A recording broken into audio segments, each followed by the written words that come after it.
Hello, I'm Choma ABC. Welcome to Social Media Scoop, where we talk about what's trending, what's viral, and what everyone is talking about. From captivating hashtags to jaw-dropping drama, this is where you get the hottest scoop, the hottest story. So stay with me as we unroll.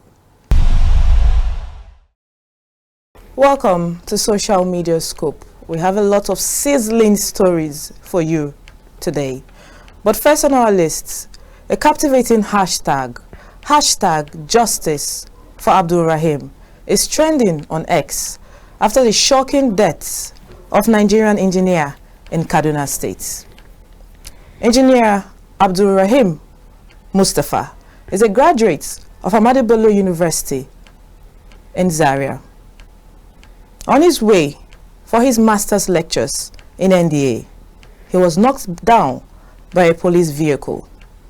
Eyewitnesses say when he was knocked down, allegedly, a police officer hit him on his head with a bamboo stick. Police say this is a civilian accident, but eyewitness reports say otherwise. This incident has sparked nationwide outrage with a call to end police brutality. It's a sad one.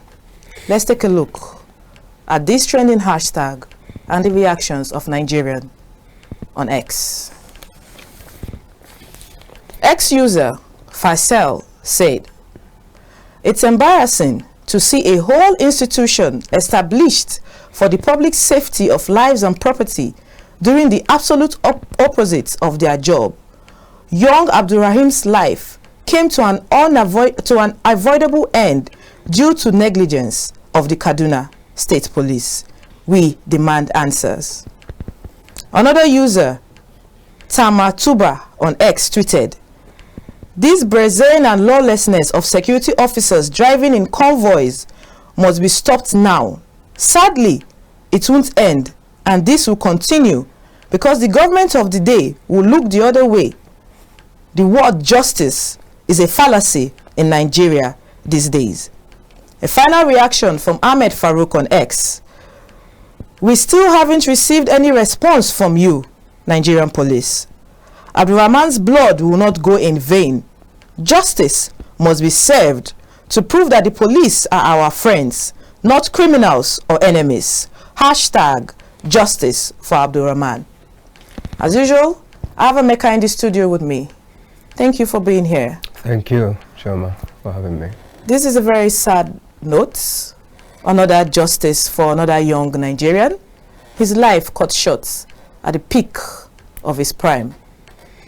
Quite a tragedy. Well, so many tragedies, too many in recent times. And what is even more distressing is the fact that we keep losing this, human capital at every point in time from people who are supposed to be, who have the mandate to protect the lives and the lives of Nigerians. The saddest part of the story is that, I don't know, it's not as if this incident occurred, maybe the police were reacting in self-defense, which is the only time you should have exceptions to, the sanctity of human life in the Nigerian constitution. It's really sad because we've been having so many cases, instances of police brutality here and there. Endless cases. And that's, if you recall, that is one of the reasons what led to the famous or the infamous hashtag EndSARS in the past. I don't think we should be at this point in time in the course of our history as a nation. We should be moving forward, making progress. We cannot continue like this, losing lives. Just imagine the years spent in the university, a master's student, for Christ's sake. This is really sad. This is really sad. It's sad, and we call for the end of police brutality. Yes. Moving on a lighter note. In an act of selflessness and compassion, the First Lady, Senator Oluremi Tinubu, has called on well-wishers and friends to make a charitable donation to the National Library project instead of sending her loads and loads of gifts. I must say, this is a true example of servant leadership. Let's take a look at reactions of Nigerians on this trending video on X. An ex-user, Divine Innocent, said, "This is a great initiative. It's aimed at supporting students and researchers, writers, creatives, etc. It would fuel education, creativity, and innovation. It would also provide data for national development. Let's make this happen." And an exciting tweet, Dahan on X said, "Even First Lady, they bill us for birthday funds. Small Precious go bill you 30K for birthday. You go squeeze face. Get your money up." Another ex-user, Demola Olaraju, tweeted, "This woman donated $1 billion twice in 2 weeks to ravaged communities in the North Central, exactly a day after her husband, the president, donated dollars to national teams. They've already gathered the money for this library. This part is the lie that justifies the con." Emeka, Yeah. on this birthday note, you still owe me a birthday gift, so don't squeeze your face when women ask you for birthday gifts. Sure, ma'am. If the first lady can ask though for a charitable cause, I think women are free to ask, so do the needful. Yes. So what do you think about this? Yeah, I think it's we do share in her happy moments. Being the first lady of Nigeria, I think the birthday is on the 21st of September. Her 65th birthday. Yeah, her 65th. Yeah, so it's a happy moment, and I do share in it. And I'm wishing her happy birthday in advance. But then, the part where she asked Nigerians to make donations. Not all Nigerians. All her Nigerians. friends. Her friends and well-wishers. Yes. Okay. Instead of giving her gifts and putting it on newspapers, you donate to this cause. It's a good cause. Well, I think that's commendable. So, yeah, it is. They should donate. Yeah. I quite support that. Thank you. You're Thank you welcome. for that. Yeah. Moving on a sad note, we record a tragic death of a young Nigerian doctor, Dr. Femi Rotifa, a resident doctor in the Rivers State University Teaching Hospital, died on call after a grueling 72-hour shift. Dr. Femi told his superior that he was feeling quite unwell and needed to rest after finishing his shift, but his superior insisted on him going long hours even after his shift had ended. He collapsed in the call room. All efforts to rush him to the ICU were abortive because he died on his way to the ICU. This is a very, very sad news and a loss of a great treasure. This just makes us to talk about the Nigerian healthcare system, how it's going and what can be done. But before then, let's take a look at reactions of Nigerians on X and what they had to say. On X, the first user, Manuel with handle at Emmy Charles, said, "Residency in Nigeria is a death sentence, be it PEDS, O and G. Surgery and internal medicine. You work till you drop. Sickness ain't enough excuse for you to miss round or theater. Hospital admission is enough for that excuse. Rest in peace, Dr. Femi, a good soul." Another user, GOM at God's Own Messenger, tweeted, "One cannot even stigmatize those who japa for not being patriotic. I pray to never be in this situation, but I will never compromise my health for others or a job, since I have no one to provide for but myself." Another user with the handle Lioness of New School Radio on X say, "May Nigeria not happen to you. God handle this issue well." A final reaction on X by Rich Block. "It's even worse when your colleagues don't japa and management refuse to employ new residents. You go they do 72 hours straight shifts back to back." Emeka, what you've heard is that from experts that his death was as a result of exhaustion and possible malaria. So if the doctors that are to cater for us are not being catered for, how else would they treat the sick? Well, this speaks to the fact that the deplorable state of our healthcare sector in this country is really worrisome, because what contributes mostly to the exodus, the mass exodus of health workers, is because we have the state of our healthcare sector is really in deplorable states. And talking about this particular case in question, I really don't know what to say about it, because it still points back to the same thing we are saying, deplorable states of healthcare, because such situations could only have occurred because it's either that particular hospital was understaffed. Exactly. Because that could have, the only reason which would have led to the death of that man, because he died after working 72 hours. Please, I don't know. For me personally, I feel the government should look into it, and even going as far as investigating that hospital, because such a thing should not be occurring. It shouldn't be happening. The government should look into it. But lots of our doctors, health workers, keep asking the governments for reforms. We do need healthcare reforms. Exactly. Because the healthcare sector is a critical sector of the Nigerian economy. We cannot continue. Well, you mentioned something about the Japa syndrome. Yes, most of our professionals, well trained in this country, they keep the mass exodus to, and other countries are benefiting and enhancing their this thing. So we can do more as a country. Really, I believe that we can do more, because what happened is really a sad incident, if you ask me. May the soul of Dr. Femi rest in peace. Amen. We will take a short break, and when we come back, we have more sizzling trends and gists for you.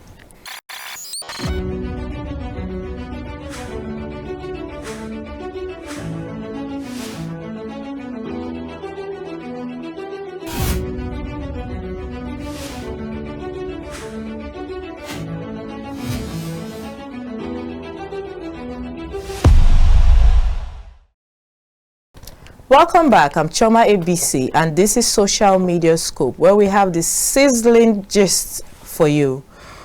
The federal government has confirmed the inability to pay for the rent and bills of Nigerian embassies. Let's take a look at reactions of Nigerians on this trending matter on X. X-user Jafar Mohammed Bello said, "The only people looking good are the government officials, not the citizens, not the country, home and abroad." Another user, Dr. O, with the handle Dr. Alkrana on X said, "All the monies they make from visa fees, the loot, the corrupt Nigerian system extends to the embassies outside of Nigeria." Emeka, what do you have to say? My initial reaction when I heard this news was that of a laughter or shock, if you ask me, because does it mean that is Nigeria broke? Because I don't understand it, that they cannot pay the rents of embassies abroad. It's embarrassing. And this is the same administration that keeps telling us that when subsidy was removed from fuel, a lot of money, the money is the money is recovered from those the removal of subsidy from fuel. Where is it going to? I don't understand the fact that we cannot, the federal government cannot afford to pay rent. For me, it really doesn't make sense, because what it speaks to the fact that means there's no money, or is it that the economy is not doing well? Because I don't understand. And this is one administration, over 2 years now on board, they've not been able to appoint ambassadors. The fact that we cannot pay, the Nigerian government cannot pay the rent of embassies, I don't think it's good news. given the fact that Nigeria as the giants of Africa, we shouldn't be at these states in the life of our country, because it's showing to the rest of the world that something is amiss, something is not just right. You understand? So that's how I see it, really. We will pick it up when we get more information about this story trending on X. Moving on to our heartbeat story. It is indeed good to be good. As students of a nursing university have come out in mass to celebrate an elderly bus driver who is said to be kind, dedicated, and compassionate to the students. This is an emotional video trending on TikTok, where this man was surprised by students with foodstuff, cash gifts, and so many other things. Let's take a look at this video.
Let this be a reminder that it costs nothing to be good, and it is good to be good to everyone around you. Moving on, Guinness World holder, Nigerian chef Hilda Basi, is set to break another record of cooking 250 bags of jollof rice. Let's take a look as she prepares for this enormous task. The project has not been done before in Africa, and we're grateful to have accomplished this, even though it's not without challenges, but we have surmounted them. First, I must say that this is as a result of teamwork. We have a very good team, a reliable team. We first did some scouting, haven't gotten the brief, because this is a port that's meant to be very big, and may I just give you the dimension? It's a 6x6 circumference high port. So first off, we scouted, we talked about it, where I'm going to get in, what kind of materials are we going to use for the fabrication. We traveled to Shaki, you know, we're trying to look for how to probably mold the ports. Different concepts came up, and but eventually we settled for a 304 stainless sheet pot. Mr. Yoshe will not still get like extra just in case without the fire. Go! In the middle, stretch your hand, stretch your hand. Don't put water there. I want to put it there. Let him fry it there and bring it here. Where is Mama? So I had only seen videos of the pot when it was still just bare on the floor, and by the time it had coupled into a proper structure, I scheduled with Hamad to film the promo video. So the day of the promo video, when we came, we looked at the gas, we looked at the side. That was my first time actually seeing the pot in all its glory, you know, like looking at how big it was. And I'm not even going to lie to you, I started having so much anxiety because I had already done the math for how much rice we're going to need and how much oil and how much, you know. But when I saw the pot, I'm like, are you sure that my measurement is correct? So that was my biggest fear. I'm like, what if my measurement is off? Chef Gibbs is our culinary director. He's also been working with me, working with our head of procurement, Lola, to make sure that we have all the ingredients that we need, you know, and everything. So once I do my measurements, I pass it on to Gibbs. Gibbs translates it, and that's how we know like what we need. As you all know, Hilda is someone with the biggest dreams. And so when Hilda called and said, Gibbs, we're going again, though, I was like, I already knew that it was going to be something that was going to be mind-blowing. And I love challenges. I love making a statement. I love putting Nigeria on the map. And so it was a very, very easy sell for me. We divided the team structure into like 4. So we have like the main chefs that will be in charge of the main pots, stirring, pouring. We have the sous that will assist them, lifting, running. Then we have like the line cooks and the kitchen assistants that will handle the prep stations and everything at the back of the house. And then there's the procurement team. Then we're gonna we also plan to do like heat resistant overalls. So it's a lot of work. It's a lot of effort that has been put into this so far. We have some of the best hands coming to work with us, and it's really, really exciting. It's something that I think everybody should be a part of. Jollof rice is something that's been part of our staple in Nigeria for the longest. Known for her jaw-dropping, groundbreaking records, she's set to break another record on Friday, September 12, 2025 at Muru Okunalo Park, Victoria Island, Lagos. Details are still unfolding, but I can assure you her fans are excited to see the magic. Nigerian jollof is about to make history again, and I cannot wait to see. You've seen the video of how she has prepared for everything. I cannot wait for that day to come. Rebecca, what do you think? I'm disappointed you are not even sharing the location. I think you should be more detailed. Some of us, we are talking about jollof rice here. Jollof we are not sharing location. We know share location so that some of us will see what we can do about the situation. We know how there is a war of the best jollof rice in West Africa. There is no doubt about that. No doubt. Nigeria has the best jollof rice. I don't think there's any debate. I don't think exactly. There's any debate, so. And I believe Hilda Baci will do us proud again. Nigeria jollof rice is about to make global headline. That is why I still insist that you should share location so that we all will be there to encourage her to break the world record. Are you sure you want to encourage her? You want to go and have a piece? I think we should all be there to encourage her. Okay, it's happening live on Friday, September 12, 2025 right. at Muri Okunalo Park, Victoria Island, Lagos. Thank you, Chema. That's a wonderful one. We will be there. We were there for her when she broke the first record. Yes. And we'll be there again. Yes. Thank you. Thank you, Hilda, for putting Nigeria on the global map. That's all we can take today on Social Media Scoop. Whether we made you laugh, or we made you sad, or you rolled your eyes, or you tweeted and shared this video, keep scrolling, keep being connected, and keep catching the vibes and the scoop on Social Media Scoop. I am Chioma ABC. Thank you for watching.